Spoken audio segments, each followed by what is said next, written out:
انسان کا سب سے زیادہ تعلق اس کے رب کریم کے ساتھ ہوتا ہے۔ اللہ تبارک و تعالیٰ کی طرف سے اسے نعمتیں ملتی ہیں، رب کریم کی طرف سے اس پر عطائیں ہوتی ہیں۔ اللہ کی طرف سے وہ آیا ہے اور واپس اللہ ہی کی طرف لوٹ جائے گا۔ ابتدا بھی مالک کریم کی ذات ہے اور انتہا بھی اسی رب کریم کی ذات ہے۔ انسان دنیا میں جتنے بھی پیچ و تاب کرتا ہے، جتنی بھی دنیا داری کرتا ہے اور جتنے بھی معاملات میں وہ وقت گزارتا ہے، وہ سارے عارضی ہیں، وقتی ہیں، اور بہت ساری چیزیں تو صرف اور صرف دھوکہ ہیں اور دھوکے کے سوا کچھ بھی نہیں۔ اگر اس کا یہ ذہن بن جائے کہ میں نے اپنے تعلقات کو، اپنے معاملات کو اپنے رب کے ساتھ صحیح رکھنا ہے، تو جب اللہ کے ساتھ اس کے معاملات ٹھیک ہوتے تو بندوں کے ساتھ خود بخود ہی ٹھیک ہو جاتے۔ اگر خشیت الہی پیدا ہوتی ہے، خوف خدا اسے نصیب ہو جاتا ہے، اور اگر اللہ تبارک و تعالیٰ کا قرب اسے میسر آتا ہے، اس رستے کا یہ سفر شروع کر دیتا ہے، تو بندوں کے ساتھ تو معاملات ویسے ٹھیک ہو جاتے۔ اس لیے کہ جب اللہ سے ڈرے گا، نہ دھوکہ کرے گا، نہ فریب کرے گا، نہ جھوٹ بولے گا، نہ کسی شخص کے ساتھ بددیانتی کرے گا، جب اللہ کے ساتھ اس کا تعلق ٹھیک رہے گا، اور جب یہ اپنے آپ کو آزاد سمجھے گا نا کہ میں ہوں اور میں ہی ہوں اور میں نے ہی چلنا ہے، تو پھر یہ اپنی مرضی سے معاملات کو چلائے گا تو خرابی پیدا ہوگی۔ اللہ تبارک و تعالیٰ کے ساتھ انسان کا جو رشتہ ہے، اس میں انسان کی کچھ کمزوریاں آڑے آتی ہیں، گناہ ہو جاتے ہیں، غلطیاں ہو جاتی ہیں۔ ان غلطیوں کے بعد اپنے رب کریم کے ساتھ اپنے تعلق کو مضبوط کرنے کے لیے اللہ رسول نے جو ہمیں وظیفہ دیا اس کو استغفار کہتے ہیں۔ استغفار ویسے اس کا لغوی معنی تو ڈھانپنا ہوتا ہے، یہ غفر سے بنا ہے، لیکن اس کے اصطلاحی معنی یہ ہے کہ جو گناہ انسان سے ماضی میں ہو جائیں ان سے معافی چاہنے کا نام استغفار ہے۔ کچھ لوگ توبہ اور استغفار کا لفظ اکٹھا بولتے ہیں، لیکن توبہ کا معنی ہوتا ہے آئندہ گناہ نہ کرنے کا وعدہ کرنا، اور استغفار کا معنی ہوتا ہے پچھلے گناہوں سے اللہ کے حضور معافی مانگنا۔ اگرچہ مفہوم کے لحاظ سے یہ ہم معنی ہی بنتے ہیں، لیکن ان کا جو اصطلاحی مفہوم ہے وہ یہ ہے کہ جب آپ پچھلے گناہوں سے معافی مانگ رہے ہوتے ہیں تو اس کو استغفار کہتے ہیں۔ اللہ تعالیٰ نے اس استغفار کو بڑا پسند فرمایا، بڑا پسند فرمایا، اور یہ استغفار کے جملے مالی کو اتنے پسند آئے کہ اللہ نے نبی پاک علیہ السلام کو بھی حکم دیا، کہا محبوب آپ بھی میری بارگاہ میں استغفار کریں۔ اگرچہ حضور کا استغفار اس معنی میں نہیں ہے، بلکہ نبی پاک کا استغفار تو بلندی درجات کا معاملہ ہے، چونکہ استغفار خود ایک عبادت ہے،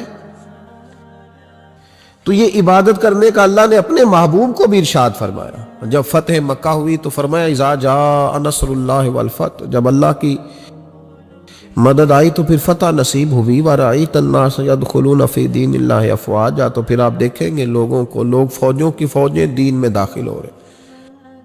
لوگ پہلے ایک ایک دو دو کر کے آیا کرتے تھے، تو اب فوجوں کی فوجیں آ رہی ہیں، تو یا اللہ ہم کیا کریں؟ تو رب کریم نے فرمایا محبوب فَسَبِّحْ بِحَمْدِ رَبِّكَ وَاسْتَغْفِرْ، اپنے رب کے لیے حمد کرو، تسبیح پڑھو اور استغفار کرو۔ کیا کرو؟ استغفار، معافی مانگو، اس کے حضور آہذاری کرو، استغفار کرو۔ معنی یہ ہوا کہ جب تو غلطی ہو جائے پھر بھی استغفار کرو، جب اللہ زیادہ نعمتیں دے پھر بھی پھر بھی استغفار کرو۔ ہمارے ہاں یہ ہوتا ہے کہ جب تو کوئی نقصان ہوتا ہے تو وہ اللہ کی طرف سے ہوتا ہے، نقصان ہو جائے تو کہتے ہیں اللہ کی مرضی تھی، اور فائدہ ہو جائے تو کہتے ہیں میں نے محنت ہی بڑی کی تھی، میری جدوجہد بڑی تھی۔ ایک بچہ ایک دفعہ میرے پاس کہیں انٹرویو کے لیے جا رہا تھا، تو دعا کرانے آیا، کہنے لگا میں نے وہاں جانا ہے، دعا کیجئے گا اللہ تعالیٰ کامیابی دے۔ میں نے دعا کی، کچھ اس کو پڑھنے کو بتایا لیکن کامیاب نہ ہو سکا, لوٹ آیا. تو میں نے پوچھا کہ کیا بنا؟ کہنے لگا حضرت صاحب بس اللہ کی مرضی تھی, اللہ کی مرضی تھی. پھر ایک دفعہ گیا تو نہ کہا اللہ کی مرضی تھی. تیسری دفعہ گیا کامیاب ہو گیا. تو بھئی اب کیا بنا؟ کہنے لگا جی جب میں داخل ہوا تو اس نے جاتے ہی مجھ سے پوچھا سب سے پہلا سوال یہ کہ تمہیں جنرل نالج کی بھی کچھ معلومات ہے یا شعبے کے آدمی ہو؟ تو میں نے کہا جناب پوچھیے. تو انہوں نے پاکستان کا حدود اربہ پوچھا تو میں نے فٹافٹ بتا دیا. پھر انہوں نے مجھ سے پوچھا کہ یہ جو مینار پاکستان ہے اس کی تجویز کس شخص نے دی تھی؟ تو میں نے فٹافٹ اس کا بھی نام بتا دیا. پھر شارٹ ہینڈ کے ایک دو سوالات اس نے کیے تو وہ بھی میں نے بتا دیے, تو الحمدللہ کامیاب ہو گیا. میں نے کہا بیٹے جب تو ناکام ہوا تھا تو اللہ کی مرضی تھی, اور کامیاب ہوا ہے تو میں لگا دیے. اب اللہ کی مرضی کدھر گئی؟ یہ اتنا بڑا نقص ہے انسانی فطرت کا, اتنی بڑی کمزوری ہے کہ معاذ اللہ تعالی ہم کمزوریاں قدرت کے کھاتے میں ڈال دیتے اور ناکامیاں قدرت کے کھاتے میں اور کامیابیاں. یہ کیا تماشا؟ حالانکہ ہونا یہ چاہیے تھا کہ جہاں انسان کمزور پڑے تو کہے میری غلطی تھی, میری غلطی تھی. صوفیاء یہ سبق دیتے ہیں, اللہ کے بندے یہ پیغام دیتے ہیں کہ جب تو کہیں ناکام ہو جائے تو سمجھ جائے تیری, اور جب تو کامیاب ہو جائے تو سمجھ رہے اللہ راضی ہو گیا تھا, اللہ نے رحمت کر دی, اس نے فضل کیا. تو یاد رکھیں استغفار, کئی چیزوں پہ استغفار ہوتا ہے, کئی چیزوں پہ, اور استغفار کا نفع ملتا ہے. کیا نفع ملتا ہے؟ وہ سورہ نوح کی آیت نمبر 10, 11 اور 12 میں اللہ نے بیان فرمایا کہ استغفار صرف گناہ سے معافی چاہنے کا نام نہیں بلکہ استغفار کا تمہیں فائدہ ملے گا. کیا؟ رب فرماتے ہیں فَقُلْتُ اسْتَغْفِرُوا رَبَّكُمْ. جب حضرت نوح کی قوم قحط کا شکار ہو گئی, آزمائشیں آ گئیں, تو آ کے حضرت نوح سے کہنے لگے اب ہم کیا کریں؟ تو کیا کہا حضرت نوح نے؟ فرمایا فَقُلْتُ اسْتَغْفِرُوا رَبَّكُمْ. آپ نے فرمایا اپنے رب سے استغفار کرو, اپنے رب سے. انہوں نے قحط کی بات کی, انہوں نے کہا کہ کھیتیاں اجڑ گئی ہیں, بارش نہیں ہو رہی, قحط کی بات کی. آپ نے کیا کہا؟ استغفار کرو. کیوں کہ انہو کان غفارا, بے شک اللہ بڑا ہی بخشنے والا. وہ کیا کرے گا؟ یرسل السماء علیکم مدرارا, وہ تم پر موسلا دار بارش برسائے گا. جب تم استغفار کرو گے تو اللہ موسلا دار بارش برسائے گا. وَيُمْدِدْكُمْ, اور وہ تمہاری مدد کرے گا. استغفار کرنے والے کی اللہ کیسے مدد کرے گا؟ بِأَمْوَالٍ وَبَنِينَ, تمہیں مال بھی عطا کرے گا اور بیٹے بھی عطا کرے گا. بارش بھی دے گا استغفار کرنے والے کو, اور مال اور اولاد سے اس کی مدد بھی کرے گا. وَيَجْعَلْ لَكُمْ جَنَّةٍ وَيَجْعَلْ لَكُمْ أَنْهَارًا, اللہ تمہیں جنت بھی عطا کرے گا اور تمہیں نہریں بھی عطا فرمائے گا. تمہارے لیے جنت بھی بنائے گا, انہار بھی بنائے گا. توبہ کا, استغفار کا تمہیں یہ فائدہ ملے گا. ایک استغفار, ہمارے بزرگوں نے وہ لکھا ہے کہ جب انسان کو اللہ نعمتیں دیتا ہے تو پھر رب کا حکم ہے کہ اس پر شکر بھی کرے. نعمتوں پر اللہ کا شکریہ نہ کرنے پر بھی استغفار کرنا چاہیے. کہ اللہ تو نے بڑا کچھ دیا تھا پر میں شکر ادا اس پر بھی. ہمارا تو اب یہ حال ہے کہ جو ہمارے پاس چیزیں ہیں وہ ہم کہتے ہیں یہ تو میرا حق تھا, لیکن جو نہیں وہ مجھے فٹافٹ ملنی چاہیے. مطلب اگر میرے پاس صحت ہے تو اس کو میں اپنا حق سمجھ لیتا ہوں کہ یہ تو میرا, یہ چونکہ ٹھیک ہے جی, یہ تو صحیح ہے, تندرستی ہے, یہ تو ٹھیک ہے, لیکن کار کوئی نہیں, وہ ذرا مل جانی چاہیے. اولاد تو میرے پاس ہے, وہ تو میرا حق تھا, میرا رائٹ تھا, معاذ اللہ وہ تو ہم نے حق بنا لیا. اور میرے پاس بنگلہ کوئی نہیں, وہ مجھے فٹافٹ مل جانا چاہیے. بھئی یہ کس طرح تیرا حق تھا, کس حساب سے؟ یعنی جو چیزیں ہیں ان کو سنبھالنے کی فکر نہیں ہے, اور جو نہیں ہے ان کے طلب کی فکر لگی ہوئی ہے. شکر نعمت کو محفوظ کر دیتا ہے, شکر نعمت کو محفوظ کر دیتا ہے, اور ناشکری نعمت کو لئن شکرتم لازیدنکم ولئن کفرتم ان عذابی لشدید. اللہ فرماتے ہیں شکر کر میں تیری نعمتوں میں اضافہ کر دوں گا، اور نہ شکری کرے گا تو عذاب دوں گا. شکر نہیں نہ ہوتا، شکر نہیں ہوتا. دیکھیں نا 100 روپے ابا جی نے دیا ایک بچے کو اور اس کو کہا کہ جا دکان سے کچھ چیز لے آ، تو وہ 100 روپیہ اس نے رستے میں جاتے ہی کہیں پھاڑ دیا یا گوا دیا، تو اب وہ والد سے دوبارہ 100 مانگتا ہے تو والد کہتا ہے کہ پہلے 100 کا تو نے کیا کیا. نہیں سمجھ آئی آپ کو میری بات؟ پہلے 100 کا کیا کیا؟ تو وہ کہے گا جی میرا دل کرتا تھا میں نے پھاڑ دیا. جوان بچہ ہے، سمجھدار ہے، 12-14 سال کا ہے. میرا دل کیا تھا میں نے پھاڑ دیا، ختم ہو گئی بات. تو ابا نیا 100 دے دے گا. سبحان اللہ. کتنے خوش ہو کے آپ کہہ رہے ہیں نہیں دے دینا سو. یہ کیسے ہو سکتا ہے بھائی؟ کروڑ پتی والد بھی ہو تو 100 کا نوٹ دوبارہ دیتا کیوں؟ بیٹا نہیں اس کا؟ پیار نہیں؟ کیوں نہیں دے رہا؟ وہ کہتا تو نے میرے پہلے 100 کی قدر نہیں ڈالی، نیا تجھے کیسے مل جائے؟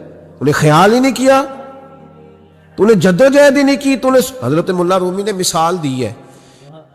جناب رومی فرماتے ہیں کہ بغیر محنت کے لوگوں کو اللہ نے نعمتیں دی ہیں تو انہوں نے شکر ہی نہیں ادا کیا.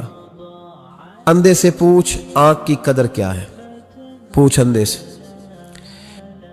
پوچھ معذور سے کہ ٹانگوں پہ چلنا کتنی بڑی نعمت ہے. کبھی پوچھ اس سے جس کا مکان تو ایک کنال میں ہے پر رونے والا بچہ کوئی بھی نہیں. پوچھ اس سے جس کی جیبیں دولتوں سے بھری ہوئی ہیں پر کوئی نہیں کہتا کہ ابا 10 روپے دینا. پوچھ یہ کتنی بڑی تکلیف ہے. حضرت رومی نے لکھا ہے، وہ فرماتے ہیں کہ ایک والد تھا تو اس نے بڑی دولت کمائی تھی، تو اس کا بیٹا بے دریغ ہی اڑاتا رہتا تھا. کبھی ادھر پیسے بھگا دیے، کمائے نہیں تھے نا، محنت نہیں نہ کی تھی، کمائے نہیں تھے. والد بڑا سمجھاتا تھا پر سمجھ نہیں آتی تھی. ایک دن اس کے ابا کے ذہن میں ایک بات آئی. وہ کہنے لگا بیٹے یار میں کنگال ہو گیا ہوں، اچانک حالات خراب ہو گئے، ایک آنا مجھے چاہیے، دوائی خریدنی ہے، کہیں سے لے کے آؤ. اس نے کہا ابا مسئلہ ہی کوئی نہیں، یار ہی بڑے ہیں، بہت سارے لوگوں کے ساتھ رات میں جاتا ہوں روٹی کھانے ہوٹل میں، کئی ہیں جو میرا انتظار کر رہے ہوتے ہیں، فیس بک والے اور جناب وہ سیلفی والے بڑے سارے ہیں جو کہتے ہیں تیرے بغیر گزارا ہی نہیں. بڑے ہیں جو روز سویرے اٹھ کے پہلے مجھے السلام علیکم کا میسج کرتے ہیں پھر اس کے بعد کسی اور سے. بڑے ہیں، کوئی مسئلہ ہی نہیں. ایک کے پاس گیا، ایک آنا چاہیے، اس نے دے دیا، لا کے ابا کو دیا. تو ابا گھر کے اندر جو امیر لوگ ہوتے تھے گھر میں کنواں کھدوا لیتے تھے. ابا کنویں کے کنارے بیٹھا تھا، جب بیٹے نے آنا لا کے رکھا تو اس نے پانی میں پھینک دیا. اگلی صبح پھر کہا بیٹے ایک آنے کی ضرورت ہے، دوا خریدنی ہے. اس نے کہا مل جائے گا. 2 4 5 دوست ابھی ہیں بڑے مالدار، ان سے جا کے کہا، ایک سے آنا لایا، ابے نے پھر پھینک دیا، تیسرے دن بھی پھینک دیا، چوتھے دن بھی. یار اب ختم ہو گئے. کچھ آہستہ آہستہ دوستوں کو پتہ چل گیا کہ کنگال ہو گیا ہے، خبر پھیل جاتی ہے نا، اب بھوکا ہو گیا ہے. اب آہستہ آہستہ موبائل بند ہونے لگے، آہستہ آہستہ جو ہے وہ نمبر بلاک ہونے لگا، حالات بگڑ گئے. اب جب اسے پتہ تھا کہ یار تو اب دروازہ کھٹکھٹاتا ہوں تو کہتے ہیں کہ اسے کہہ دو میں گھر نہیں، ابا نے تو آنا مانگنا ہے اور میں بے دریغ دولت ابا کی اڑاتا رہا ہوں، اب یہ بھی نہیں کہہ سکتا کہ مجھے دیتا کوئی نہیں. شہر سے باہر نکل گیا، سارا دن مزدوری کی، جد و جہد کی، کبھی کام کیا نہیں تھا، ہاتھوں پہ چھالے پڑ گئے. بڑا مشکل ہوتا ہے جن لوگوں نے کام نہ کیا ہونے کرنا پڑ جائے تو. تکلیف کا شکار ہو کے ایک آنا کمایا، شام کو لا کے والد کی ہتھیلی پہ رکھا تو اس نے پھینکا نہ جب کنویں میں تو چیخ پڑا، کہنے لگا ابا جی آپ سیانے بیانے بندے ہیں، روز پیسے لا کے دیتا ہوں، کنویں میں پھینک دیتے ہو، کوئی کرنے والی بات کرو. نہیں دوائی کھانی تو نہ کھاؤ، ضائع کیوں کرتے؟ تو بیٹے کو باپ نے تھپکی دے کے بٹھا لیا. اس نے کہا بیٹا میں نے پہلے دن تو نہیں پھینکا، تو 7واں دن ہے میں روز پھینکتا ہوں، آج تیری چیخیں کیوں نکلی؟ کہنے لگا ابا پہلے ادھار کے تھے آج مزدوری کے ہیں. نہیں سمجھ آئی بات؟ پہلے بولیے اور آج میری محنت ہے, مزدوری ہے, جد و جہد ہے. تو والد کہنے لگا بیٹے یہی میں تجھے سمجھانا چاہتا تھا, وہ میرے بھی محنت کے ہیں جو تجھ روز یاروں کو کھلاتا ہے. میں نے بڑی جد و جہد سے جمع کی ہے, میں کنگال نہیں ہوا, صرف تجھے سمجھانا تھا. او بھائی یہ آنکھیں تیری محنت کی نہیں نا, اس لیے تو شکر نہیں ادا کرتا. یہ وجود, یہ ٹانگیں, یہ شعور, یہ تیری جد و جہد کا نہیں. جو عقل کی دولت اللہ نے دی ہے نا, یہ تیری محنت کی نہیں. اگر محنت کی ہوتی تو سجدے میں پڑا رہتا, تو خیال کرتا. اللہ نے آنکھیں دی ہے قرآن دیکھنے کے لیے. جب کوئی کسی گندی چیز کو دیکھتا ہے تو ناشکری کرتا ہے, جب غلط طرف اٹھاتا ہے یہ چیزیں تو ناشکری کرتا ہے. صاحبو یاد رکھنا اور اس پر ضرور غور کرنا کہ جب نعمتوں کا شکر ادا نہ کیا جائے تو پھر ہمیں استغفار کا حکم دیا گیا ہے. پھر کیا کرنا ہے ہم نے؟ استغفار کہ یا اللہ ہم تیری نعمتوں کا شکر ادا نہیں کر سکے تو ہمیں معاف فرما دے, تو ہم سے درگزر فرما, معاف فرما. ایک استغفار اس بات کا ہے کہ دیکھیں نا, یہ رسول پاک علیہ السلام کا فرمان, یہ حدیث امام رازی نے لکھی ہے. اور نبی پاک کی فرمان کے لحاظ سے جو چیز ہمارے سامنے آئے نا, اس پر ہماری آنکھیں بھی کھل جانی چاہیے, دل بھی کھل جانا چاہیے, کہ کوئی خاص ہی بات تھی جو حضور نے بیان فرمائی صلی اللہ علیہ وسلم. سرکار دو عالم علیہ السلام نے فرمایا ایک آدمی نے 500 سال بغیر ریاکاری کے اللہ کی عبادت کی. کتنے سال؟ 5 سال نہیں ہوتی بغیر ریاکاری کی. تہجد پڑھنے والا جب تک 6 لوگوں کو بتا رہا نہ دے تہجد پڑھی ہے, اتنی دیر تو تہجد آگے بڑھتی نہیں. کم از کم 6 بندوں کو پتا ہونا چاہیے. اور میرے جیسے حاجی نمازیوں کا تو دل کرتا ہے کہ وظیفے پہ بندہ رکھا جائے جو تعریفیں کرے صبح و شام. حاجی صاحب کی کیا بات ہے, حضرت صاحب کی وظیفہ دیں گے اس کو مہینے کا, وہ تعریف کرے کھول کے, کہ آپ کی بڑی بات. یہ مرض ہے, تعریف سننا نا یہ بیماری ہے, اس نے جھوٹ کو جنم دیا ہے, بہت بڑا مرض ہے. حضرت سعدی نے اس پر بہت بڑے مقالہ جات لکھے اور فرماتے ہیں یہ مرض کچھ لوگوں میں بہت زیادہ ہوتا ہے. ایک امیروں میں, امیر لوگ ناراض نہ ہو جائیں پر انہوں نے کہا ہے تو کوئی حکمت ہوگی نا, امیروں میں تعریف سننے کا مرض بہت زیادہ ہوتا ہے. فرماتے ہیں ایک بادشاہوں میں اور تیسرا عورتوں میں, ان میں یہ بیماری بہت زیادہ ہوتی ہے. کوئی تعریف نہ کرے تو خود اپنی کرنی شروع کر دیتے ہیں, خود ہی کہہ دیتے ہیں کہ کیا بات سی, میرے ابا جی تے وہ تے 100 حال چلدا سی تے 150 بندہ ٹکر کر. ابا جی دی چھڑ تو دس تیرے کنے چل دین, تیرے کول کنے بندے روٹی کھاندے, اپنی بات کرنا. اقبال کہتے تھے تو وہ آبا تمہارے ہی مگر تم کیا ہو, ہاتھ پہ ہاتھ درے منتظر فردا. ابا جی کی دادا جی کے چھوڑ اپنی کر, ہمیں تو تیرا پتہ ہے, تو اپنی بات کر. تیرے اندر بھی کوئی چیز ہے کہ نہیں؟ ابا دادا تو سب کے بڑے, حضرت آدم کی اولاد ہے تو حضرت آدم نبی تھے, تو باپ دادا تو سب کے بڑے بڑے ہی ہیں. بات یہ ہے کہ اپنی بات کرنی چاہیے نا. تو یہ بیماری ہے, یہ نقص ہے. 500 سال بغیر ریاکاری کی عبادت, اور بیان میرے نبی کریم علیہ السلام فرما رہے 5, بولیے, یہ بہت بڑا مسئلہ ہے. دکھاوا نہ ہو, ریاکاری نہ ہو. ہم مجالس میں جاتے ہیں نا جناب, محافل میں, تو لسٹ ملتی ہے, یہ چودھری صاحب نے صدارت ہے, انہوں نے خصوصی تعاون کیا ہے, تو یہ فلانے صاحب ہے, تو ان کا بھی نام لینا ہے. تو میں کبھی کبھی کہہ دیتا ہوں کہ یار آپ نے تو کہا تھا یہ نبی پاک کی تعریف کی محفل ہے, اور یہاں آپ نے لسٹ لگا دی ہے پوری تعریف کرنے والوں کی. کچھ ضروری ہے کسی کا نام لینا اور اس کا جناب ذکر کرنا اور اشتہار پہ اس کی فوٹو آنا, یہ کچھ ضروری ہے؟ ویسے بھی کوئی اچھا لگتا ہے کہ نبی پاک کے نام کی محفل اور میں صدارت کر رہا ہوں؟ ڈرنا چاہیے نا مجھے اللہ تعالیٰ, حضور کی محفل اور میری صدارت. اس پر کبھی غور کریں. اگر کوئی راہ طریقت کا مسافر ہوگا تو تڑپ جائے گا کہ نبی پاک کے نام کی محفل اور سرپرستی ایک ایسے آدمی کی جس کو وضو تک نہیں کرنا آتا. چھ معنی دار وہ دھندا ہے معاذ اللہ تعالیٰ, جس کا جو دل کرے وہ کرتا جائے. 500 سال بغیر ریاکاری کی عبادت کی, 5 بڑا مشکل ہوتا ہے. حضور فرماتے ہیں یہی بندہ جب اللہ کے حضور کھڑا کیا جائے گا تو رب کریم اس سے کہے گا کہ چلو اس کو میرے فضل سے جنت میں لے جاؤ. تو عرض کرے گا مالک فضل تو ٹھیک ہے پر 500 سال لگائے ہیں میں نے. 5 وہ مولوی صاحب میری طرح کے بیچارے جو امام مسجد ہوتے ہیں نا تو وہ بھی کہتے ہیں جب میں آیا تھا تو 30 بچے تھے مسجد میں، اب 80 ہو گئے. اور بھائی یہ بندوں کو بتانے کی کیا ضرورت ہے، یہ تو اللہ کی رضا کے لیے ہے نا، تو چھوڑ اس میں اتنا تذکرہ کرنے کی کیا حاجت. 500 سال جس نے لگائے، بول پڑا یا اللہ 500 سال لگائے اور تو کہتا ہے کہ اس کو میرے فضل سے لے جاؤ. تو رب کریم نے فرمایا چلو کوئی نہیں، پھر انصاف کر لیتے ہیں. الٹی آنکھ کی روشنی نکال کے ترازو کے ایک پلڑے میں رکھو اور 500 سال کی بغیر ریاکاری کی عبادت دوسرے پلڑے میں رکھو. کبھی اس مریض سے پوچھنا جس کو ڈاکٹر کہہ دیتا ہے کہ تیری آنکھ کا علاج نہیں ہو سکتا. بے بس ہوتے ہیں ڈاکٹر، جواب دے جاتا ہے شعور.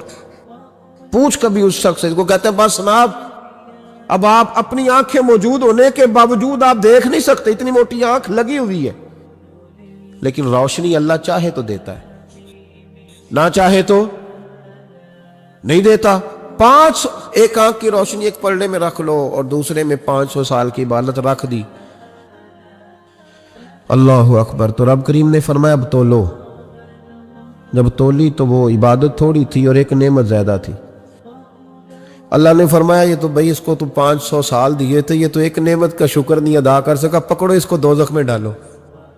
ایک کر کے کیا آیا ہے، پکڑو جہنم میں ڈالو اس کو، لے چلو. ترمذی شریف کے لفظ ہے، نبی پاک نے ہمیں سمجھایا اور ایک جملے میں ساری بات ختم کر دی. حضور فرمانے لگے تو اللہ کی تھوڑے دیے ہوئے رزق پہ راضی ہو جا، وہ بھی تیری تھوڑی عبادت سے راضی ہو جائے گا.